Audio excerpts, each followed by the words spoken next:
నమస్తే సకులు. ఈరోజు కథ పేరు మరుగుజ్జు పిశాచాలు. కనకయ్య కూతురి పెళ్లి నిశ్చయమైంది. కానీ కూతురి పెళ్లి తన ఇంట చేస్తే ఊళ్ళో అందరినీ పిలవలసి వస్తుందని లోభి అయిన కనకయ్య మరో ఊళ్ళో ఏర్పాటు చేసి పెళ్ళికొడుకు వైపు వాళ్ళు అలా కోరారని అడిగిన అందరితో బొంకాడు. పెళ్ళి 2 రోజులు ఉందనగా పెళ్లి ఏర్పాట్లు చూడడానికి తన కొడుకుని పంపి రేపు పెళ్ళి అనగా కనకయ్య తన భార్యను కూతుర్ని వెంట పెట్టుకుని అతి ముఖ్యులైన బంధువులతో 2 ఎడ్ల బండిల్లో ప్రయాణమయ్యాడు. మామూలు పరిస్థితిలో అయితే వాళ్ళు ఆ రాత్రికే గమ్యస్థానం చేరి ఉండవలసింది. కానీ దారిలో ఒక ఎద్దుకి జబ్బు చేసింది. దాన్ని ఎవరో ఇంటనో దిగవిడిచి మరొక ఎద్దును కుదుర్చుకుని కాలయాపన చేయడంలో సూర్యాస్తమయం అయి బాగా చీకటి పడేసరికి సగం ప్రయాణం కూడా పూర్తి కాలేదు. తన కొడుకు ఆ ఊళ్ళో సత్రానికి అద్దె ఇచ్చి అందరి కోసం వంట కూడా చేయించి ఉంటాడు. అదంతా దండగా అంటూ కనకయ్య అదే పనిగా వాపోయాడు.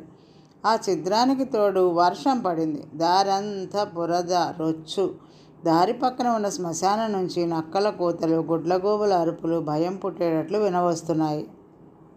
గతుకుల దారిని పోతున్న బండి అకస్మాత్తుగా ఒక పక్కకు ఒరిగింది. ఆ పక్క చక్రం బురద గుంటలో దిగబడింది. అందరూ బండి దిగి బండిని గోతిలో నుంచి బయటికి తోయడానికి ప్రయత్నించారు. కానీ అంత ఆయాసపడినా లాభం లేకపోయింది. ఇంతలో కనకయ్యకు పెద్ద కోలాహలం వినిపించింది. బండి గూడు మీద ఎవరో దూకినట్లయింది. కనకయ్య పైకి చూసి నిర్ఘాంతపోయాడు. గూడు మీద కొన్ని మరుగుజ్జు పిశాచాలు చేరి పల్టీలు కొడుతున్నాయి. ఎవరు మీరు అని కనకయ్య వాటిని అడిగాడు. మేము మరుగుజ్జు పిశాచాలం. మీరు ఇలా వల్లకాటికి ఏం పని మీద వచ్చారు అని పిశాచాలు అడిగాయి. కనకయ్య ధైర్యం తెచ్చుకుని వల్లకాటికి రావడానికి మాకేం కర్మ పట్టింది, రేపు మా అమ్మాయి పెళ్ళి అన్నాడు. పెళ్ళోయ్ పెళ్ళి, అరిసెలోయ్ అరిసెలు, బూరెలోయ్ బూరెలు అంటూ మరుగుజ్జు పిశాచాలు నృత్యాలు చేశాయి. ఏం పెళ్ళో, బండి బురదగుంటలో ఇరుక్కుపోయి పైకి రాకుండా ఉన్నది అన్నాడు కనకయ్య. పెళ్ళికి మమ్మల్ని తీసుకుపోయేటట్టుంటే మేము క్షణంలో బండిని పైకి లాగుతామన్నాయి పిశాచాలు.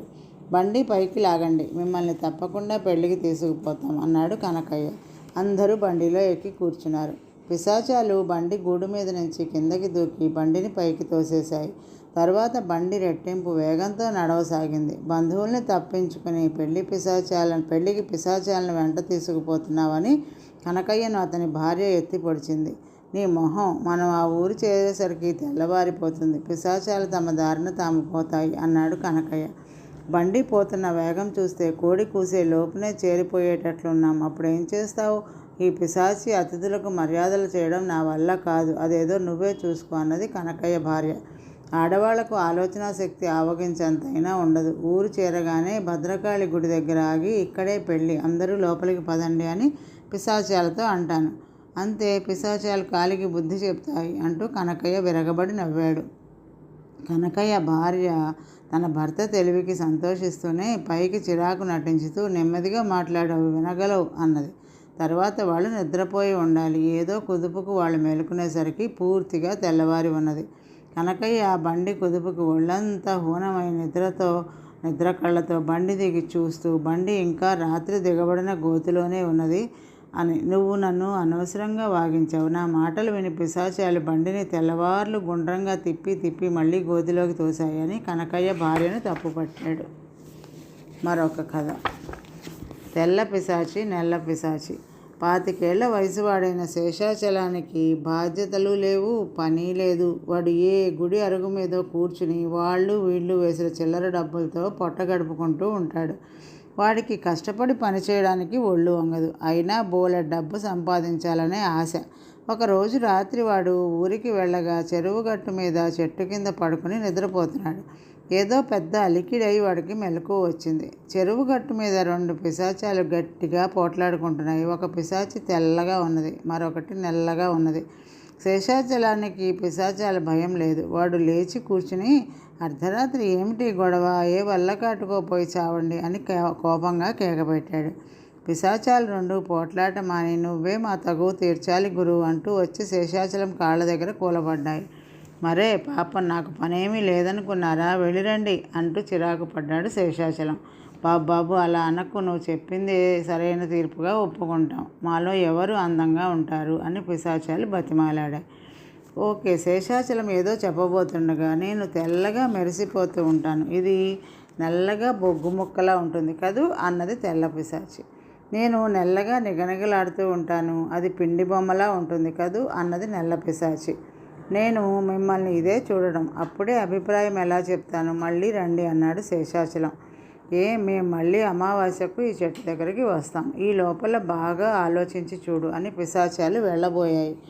ఆగండి, ఆ సరికి నేను మీ జాతిలో కలిసిపోతాను, ఏ ఉద్యోగం లేని నేను అంతవరకు ఎలా బతుకుంటాం అన్నాడు శేషాచలం తెలివిగా. పిశాచాలు తమలో తాము ఏదో మాట్లాడుకుని చిరొక సంచీడు డబ్బు శేషాచలం చేతిలో పెట్టి మాయమయ్యాయి.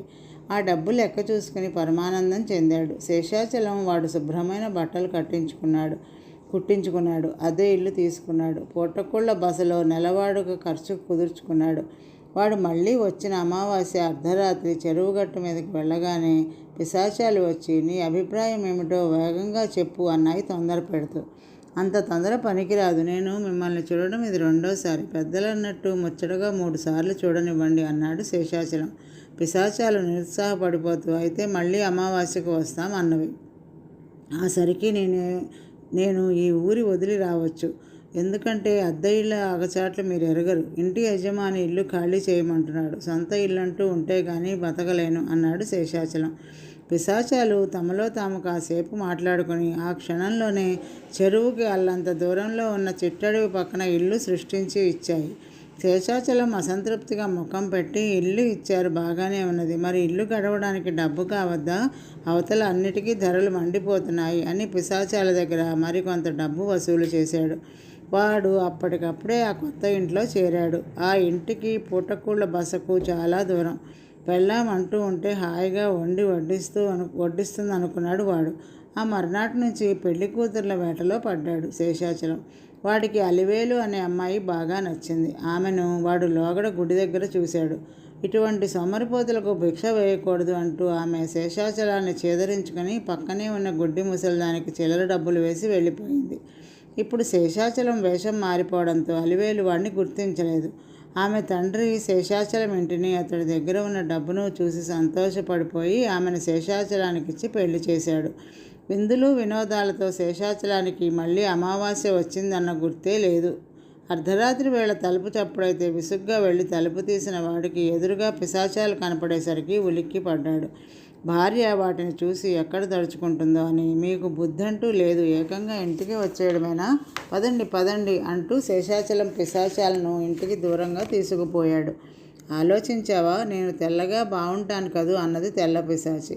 నేను నెల్లగా కళగా ఉంటాను కదూ అన్నది నల్ల పిశాచి. శేషాచలం గట్టిగా గొంతు సవరించుకుని, మీ మొహాలు నలుపు తెలుపుల్లో ఏమీ లేదు, అంతా డబ్బులోనే ఉంది. అది ఉంటే ఉన్న లోపాలు కూడా కప్పబడిపోతాయి, అది లేనివాడికి లోపాలు కూడా కనిపిస్తాయి. నా దగ్గర డబ్బు లేనప్పుడు నన్ను చేదరించుకున్న మనిషి డబ్బు చేరగానే నన్ను సంతోషంగా పెళ్లి చేసుకున్నది కనుక అందచందాలు మంచి మర్యాదలు లాంటివన్నీ డబ్బున్న చోటనే ఉంటాయి. అది సరే, కొత్తగా పెళ్లి చేసుకున్నాను, బోలెడు ఖర్చులున్నాయి, డబ్బు కావాలి అన్నాడు. శేషాచలం చెప్పిందంతా విన్న పిశాచాలు తెల్లమోహం వేసి, నిజమే సుమా, మా కళ్ళు తెరిపించావు, మా దగ్గర ఉన్న డబ్బులో చాలా భాగం నీకే ఇచ్చేసాం, మా డబ్బు మేము పట్టుకుపోతామంటూ మాయమైపోయాయి. మరుక్షణం అక్కడ ఇల్లు లేదు, ఇంట్లో డబ్బు లేదు. ఏమైందండి, ఏమిటి విచిత్రం అంటూ అలివేలు ఆశ్చర్యంగా శేషాచలాన్ని అడిగింది. ఇన్నాళ్ళు ఎలా బతికినా ఇప్పుడు భార్యను పోషించడానికి కష్టపడి పనిచేయాలని నిశ్చయించుకున్న శేషాచలం భార్యకు జరిగిందంతా చెప్పి నన్ను క్షమించు అంటూ తల వంచుకున్నాడు. కష్టపడకుండా సంపాదించిన డబ్బు పేలపిండిలా ఎగిరిపోతుంది. ఆ రోజు గుడి దగ్గర నేను అసహ్యించుకున్నది నిన్ను కాదు, నీలోని సోమరిపోతును. ఇప్పటికైనా నువ్వు నీ కాళ్ళ మీద నిలబడితే మునుపటికన్నా రెట్టింపుగా నిన్ను గౌరవిస్తాను అన్నది అలివేలు. ఈరోజుకి కథ సమాప్తం సఖులు. నమస్తే.